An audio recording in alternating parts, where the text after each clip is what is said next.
Hello friends, thank you for watching this video. I am Mohamad and today we're going to be discussing how we can actually implement versioning inside our .NET Web APIs. We're going to be seeing why do we need them, how do they work, and how we can actually utilize this functionality in order for us to have a better user experience when it comes to utilizing our APIs.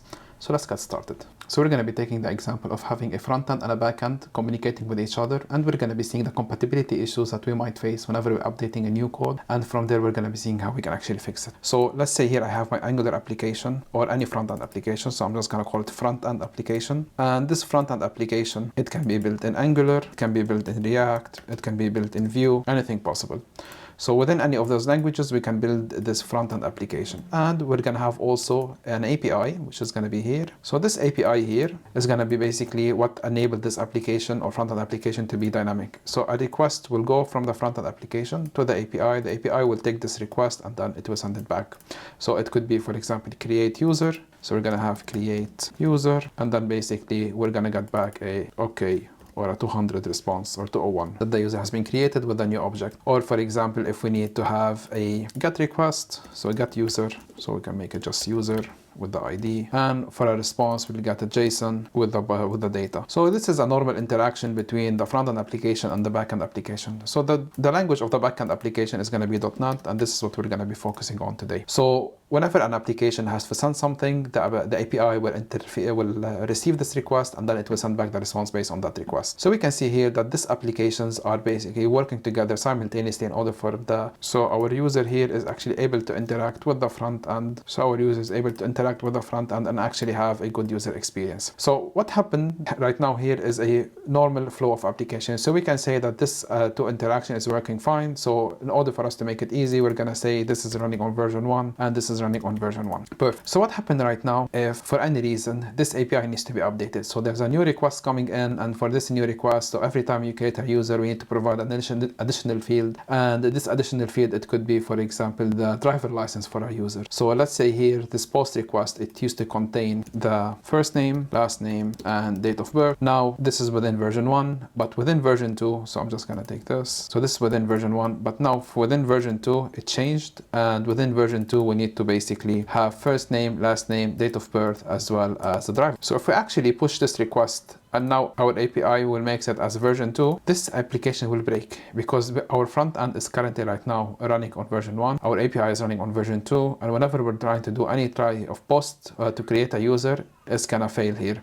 And this is gonna be a main problem whenever this application is trying to run because of this compatibility issues. This application that is running is being utilized by a lot of users. So we can have one user here using it, we're gonna have another user here using it, another user here using it, and all of these users will basically have their own version of the application running while they're actually communicating with an API, and the API has been updated. So this is going to be a problem because now we have a discrepancy between whatever is running on the user side and whatever is actually existing within our API side. So how can we fix that? So one way of actually fixing it is actually by versioning our API. And by versioning our API, what I mean here is by whenever I want to do a request, so let's say this for this endpoint to create a user, for the old version we can, for example, make it /API /v1 /users, and then here we can make a post. So this will be the post request. So whenever we're trying to do a post request, what we're doing here is we're actually versioning our API in order for us to have a version 1 of the user. So whenever, for example, any of these current existing applications want to communicate with our API, what we're doing is within our route for our APIs, we're telling them that this is the version that you're going to be utilizing, and they know that as long as they're utilizing this version, there is not going to be any problem here in order for them to actually continue utilizing it. This will continue to work perfectly. Even if there's a new change request which is going to happening here, a new version of the API will be published, and this change will only be available on version 2. We could, for example, issue a warning on all of the APIs that are running version 1 saying that this is going to be deprecated or there's a change, please upgrade to version 2. We can do all of that, but for now, in order for us to avoid breaking version 1 of the client application and to allow a seamless integration between these two, we need to basically introduce API versioning into our application in order for us to make sure that this is actually running simultaneously and and this is actually running as it should in order for us to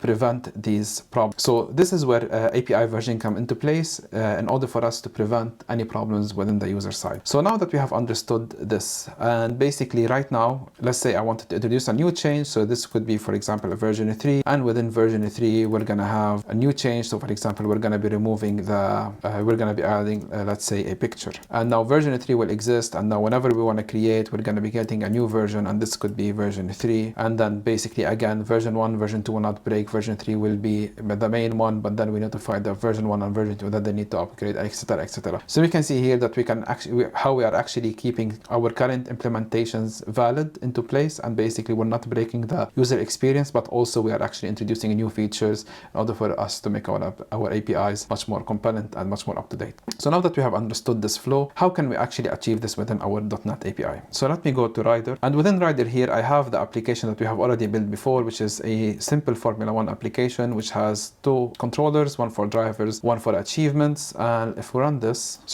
we can see that we have two endpoints, and this one endpoint code for drivers, the other for achievement. If we get drivers here, we'll be able to see the drivers that currently exist, which is Lewis. If we take the ID and we want to get the achievements for Lewis, we can put here achievement, try it out, put the driver ID, execute, and we can see here that we are actually getting the achievement. So it's a pretty simple API, which basically we're storing information in a SQLite database, and we're utilizing unit of work and automap in order for us to map the objects. So what we want to do here is we want to introduce a new version of this API specifically for the achievement. So whenever we want to add an achievement or get back an achievement, we're going to be basically changing this body. So we don't want to break the current implementation, but what we want to do is we want to upgrade our current implementation to have a new versions. So how we can do that? So first thing that I want to do is I want to install some packages. I'm going to stop my application and I'm going to go here, and inside my terminal I'm going to be installing some new packages. The first thing I want to do is I want to add the package. It's going to be .NET add package ASP.versioning.mvc, and now we can see it's being installed successfully. Let's clear this up. And the other one, which is going to be .NET add package, it's going to be ASP.versioning.mvc.API Explorer. Perfect. Now we can see them both have been installed successfully. So what I want to do here is I'm just going to go to my CS Proj, make sure it's there, and we can see them both are here. It's going to be MVC versioning and the API Explorer. Perfect. So now that we have these in place, what I want to do right now is very simply, I'm going to try to restructure my controllers first. So what I'm going to do inside my controllers folder, I'm going to create a new directory. I'm going to call it version 1, and I'm going to create another directory, and this is going to be called version 2. So what I want to do first is I'm going to take all of these controllers that I currently have, I'm gonna move them to version 1, and what I want to do is I'm gonna update my namespace by adding v1 to the end of it, so make sure that this is gonna be belonging to version 1. So I'm gonna copy this and I'm gonna update the rest of these namespaces. Great. So now that all of this is done, I'm just gonna run my application again, make sure everything is still running before we continue. So now if I go back to my web browser and I do the same execution, we can see I'm getting the same information back. Okay, great. So now that I have done this, let's go back to Rider, and inside Rider here, what I want to do is I want to add, first of all, I'm going to go to my program.cs and I'm going to add versioning to my application in order for it to actually inject it into the DI container and actually start benefiting from it. So let's see how we can do it. So the first thing that I want to do is I want to put builder.services.add API versioning, and then here what I want to do is I want to specify the options. So I'm going to put OPT for options, and I'm going to specify all of the options that I want in order for me to enable versioning. So the first option that I want to do is going to be the assume default version unspecified equal to true. And this means that, let's go back to my diagram. So let's say I have my version 1 of my application running and you have version 2. So let's say for any reason the user did not send a version that they need. So in order for the application or the API to actually execute the right version and not to actually execute a different version and to take a precaution approach, we're telling it to actually implement the default version when it's not unspecified, and we can specify here which is the default version. So let's say we are currently within version 3 and the user did not send, it will not default to version 1 or version 2, it will only define to version 3. So that's going to be the main thing that we're going to be doing. So assume default version when unspecified, we're going to make it to true. The second second option is going to be, we're going to be specifying the default API version. So we're going to put options, default API version equal new API version, and I'm going to put version 1 is the default API version.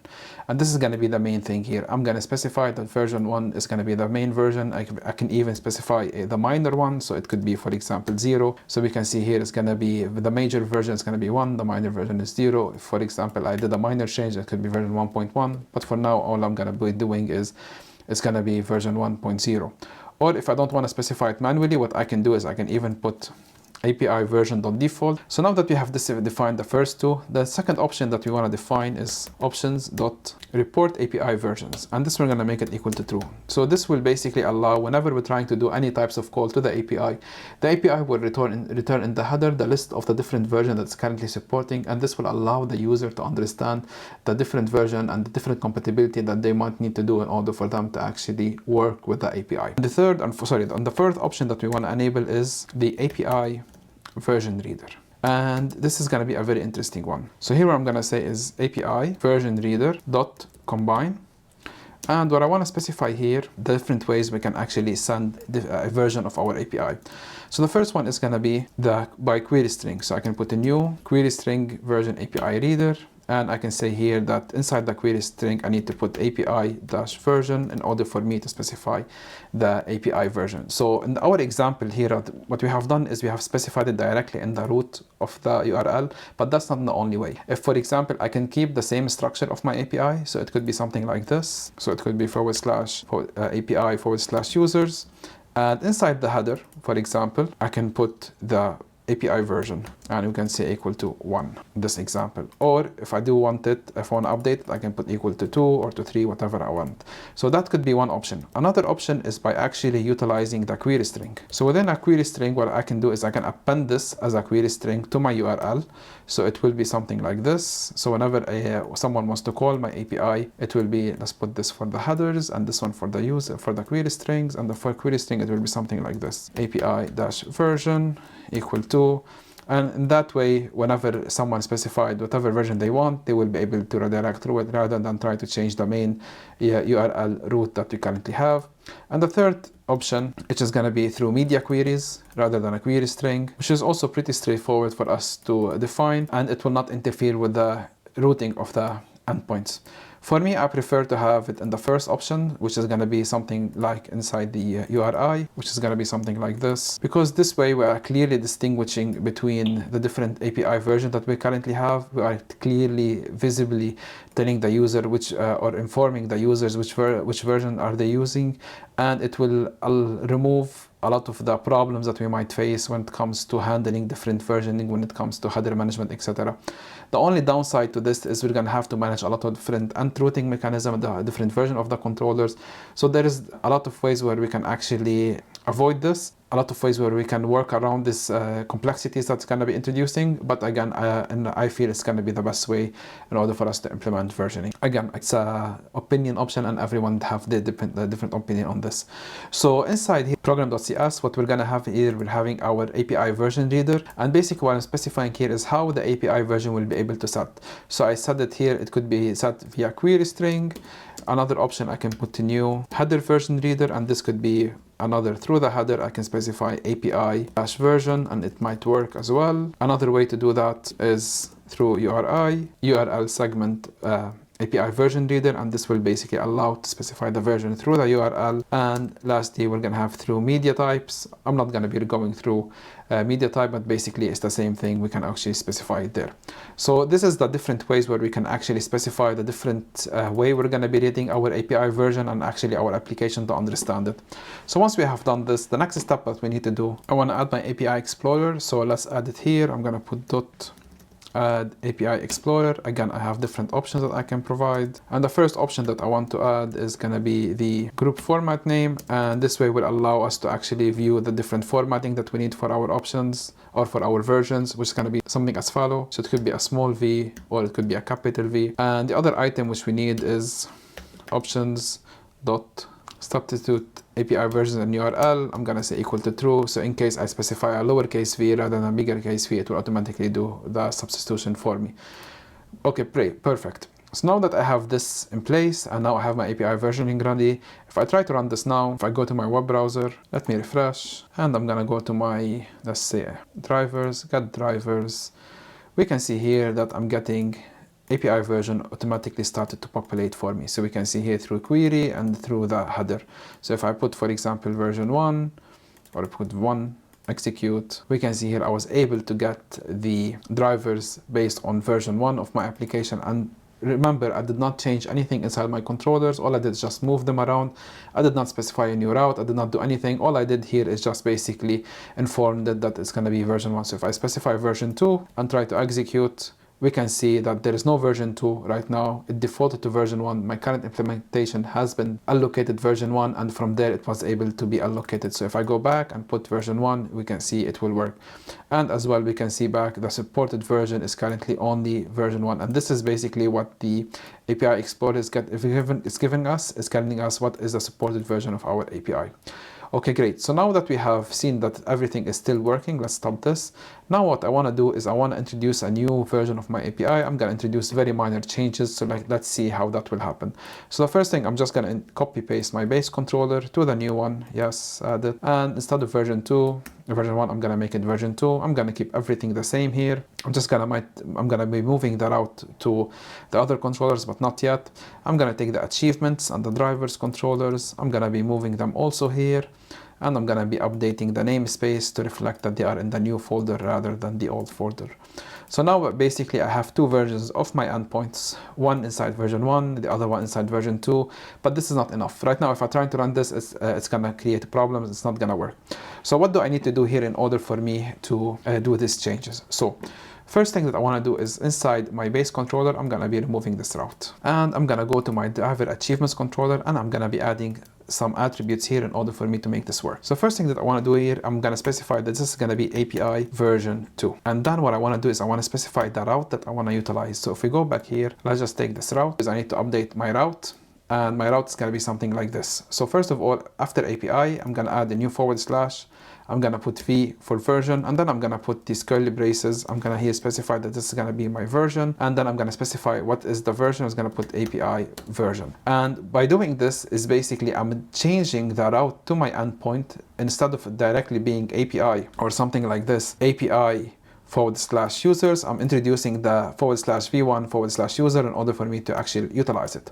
So now that this is being implemented here, and now actually I have this in place, what I can do, I can just copy this and add it to my drivers controller, and now this will be also reflected. Let's fix those references now. Perfect. And what I want to do in order for me just to be on the safe side, I want to add this also to my version 1. So here instead of version 2, I'm just going to make sure it says version 1. Let's copy this. I'm going to update it to my drivers controller as well here inside my old or version 1 folder. Perfect. And I'm just going to remove this from the base controller. So now that I have this in place, I'm just going to run my application again. Let's go back to my web browser, and I'm just going to click on refresh. And now you can see my application has refreshed successfully, and we can see here that whenever I want to do a GET request, and I'm going to put try it out, we can see right now I have different items. The thing here, if you take a look at the URL, every one of them now has version 1, version 1, version 1, because this is what it defaulted to. It defaulted to directly have version 1 enabled in place. It did not default to have version 2. So, and I'm not gonna basically go right now and update Swagger in order for me to have this functionality in place. But what I'm gonna do is I'm gonna utilize Insomnia, or I can utilize Postman. So let's try to open Postman. And inside Postman here, I have already added the endpoint which is needed. We can see here I have drivers version 1. I have here achievements. Let's put it back on version 1. And let's run them together. So I'm going to run this here. We can see here within version 1 of my application, I'm basically able to get the driver and the information which needed. If I go back to headers, we can see here that the API supported version, we can see it's version 1 and version 2. And basically this is a really important thing. We can see the different versions which currently our API support. If I go to the version 1 of my achievements, I also am able to see all of the results. If I click on send again, we'll be able to see this information here. So here we can see that I have my two endpoints. So right now, if I do send request here, we'll be able to see get my information. If I type some v2, remember we did not change anything right now. We still get the same info. If I go back to the achievement, I click on send, we'll be able to see I have the information popping back. If I change it from V1 to V2, click on send, we can see I have my information back. Perfect. And this is exactly the way I want it. Right now I have version 1 and version 2 completely running in sync. Now what I want to do is I want to introduce the changes to version 2. So what I want to do here is stop this. And inside version 2, what I want to do is I'm going to make it pretty straightforward. So what I want to do is this achievement, whenever I'm getting this information, so if we go to it, we can see we are returning the driver ID, world championship, fastest lap, pole position, and wins. So what I want to do is, first of all, one of the changes, it could be that I change something. So instead of wins, I can say here Grand Prix wins. And if I do that, it will break version 1. But let's see how we can actually address this in order for us to have the consistency, not only within the controllers, but also within the objects. So now in order for me to address this issue, what I'm going to do is I'm going to go to my entities class library where this exists. And inside my responses, what I want to do here, I'm going to create a new folder. I'm going to create a new called version 2. And also what I want to do is I want to create a new folder called version 1. And for the driver achievement response, which currently exists, I'm just going to move it from version 2 to version 1. And I'm going to update the namespace to V1. And this will break here inside my achievement, as we can see. So for this reason, I'm just going to add .v1 here, so it will work again. So now that I have this available inside my version 1, what I'm going to do, I'm going to copy it and put it in version 2. And I'm just going to update the namespace, so it will be only available in version 2. Perfect. So now that I have two versions of the same file, which is going to be the driver achievement response and driver achievement response, one in V1, one in V2, what I want to do is I want to change this wins to Grand Prix wins. And what I want to also add here is a new prop. For example, it could be a string, and I'm going to say driver name, and let's make it as string.empty. So now that I have this in place, now as you can see, this object is going to be completely different from the other object which currently exists. And we can see even here inside my mapping is already causing problems. So what I want to do here is, in order for me to keep these both running in sync, so the first one, what I'll do for responses, I'm going to put .v1. So now this will continue to work as expected for version 1. But what I want to also do, I'm going to include the new one, which is going to be version 2. And I'm going to copy whatever I have inside my mapping for version 1 to version 2. And I'm going to be updating the namespace for this. So it's going to be something like this. So now what I have here is my entities will automatically be, we don't really need this. So here what I have is I have my entities automatically being assigned to version 1 and version 2. And as you can directly see, that wins does not exist within the version 2 of my application. It does not exist within version 2, it only exists within version 1. So if I change it to Grand Prix wins, we can see this will work. And right now, if I want to add the new field, which is going to be the driver name, we can directly add it here because it did not exist in the previous one. So we can see something like this for member, and this is going to be the destination. We're going to say destination.name, driver name, and then we're going to be specifying the source.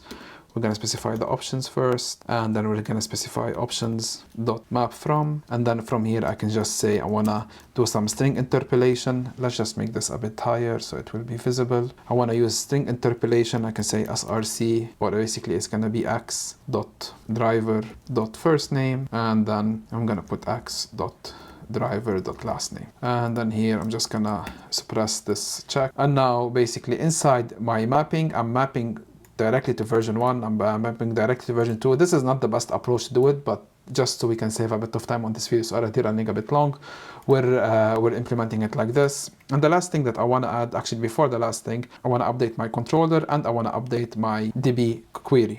So here I'm just going to put v2 for version 2, and inside get the achievement driver, I'm just going to go to implementation, and here I'm just going to be adding the driver. So I'm going to put .include x.driver, and now this is working very simply. I'm just gonna be running this application. I'm gonna go back to Postman, and now first of all I'm gonna run this as before. So again, we can see version 2 is still running.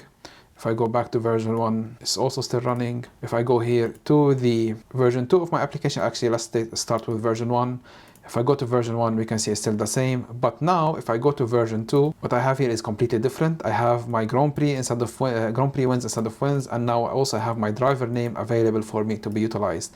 And now if I switch, I can switch back to different version of my APIs. I will be able to actually get different response based on whatever version I provide. And this is the really cool thing. And what happened right now, if for example I want to tell the user, because if I go here to the headers, we can see here that these are the supported version. But how can I actually inform the user if I want them to tell them that this is version 1 is going to be deprecated, please use version 2? This is very easy as well. So if I go back to my source code, I'm going to stop this. When here inside my achievement controller, what I want to do here is I'm going to say, let's make this smaller, and I want to say here after the version, I'm going to say deprecated equal true. And now let's see what happens if I run this. If I go back to Postman, and if I try to go, I think I only did for achievements. So if I go here, I run it within version 1, click on send, we can see here I'm getting the response back, but inside my header, we can see that supported version is version 2, but the deprecated version, which I'm currently using, is version 1. And this way I can inform the users that this version that they are currently using is deprecated and they need to move to version 2. And we can see by simply adding the deprecated inside the attribute, API version attribute, I'm actually able to use this. So I'm just going to move this to the drivers as well. And now I have both drivers and achievements being deprecated simultaneously. Perfect. So this video was a very quick introduction about versioning, why do we need them, and how we can actually utilize them inside our .NET API by simply adding a couple of attributes and by simply adjusting the controller structure in order for us to maintain all of the different functionality that we need. I hope this video was helpful. If you'd like to support me, please support me on Patreon or buy me a coffee. If you have any questions, please make sure you put them in the comments down below. And thank you very much for watching and have a great day.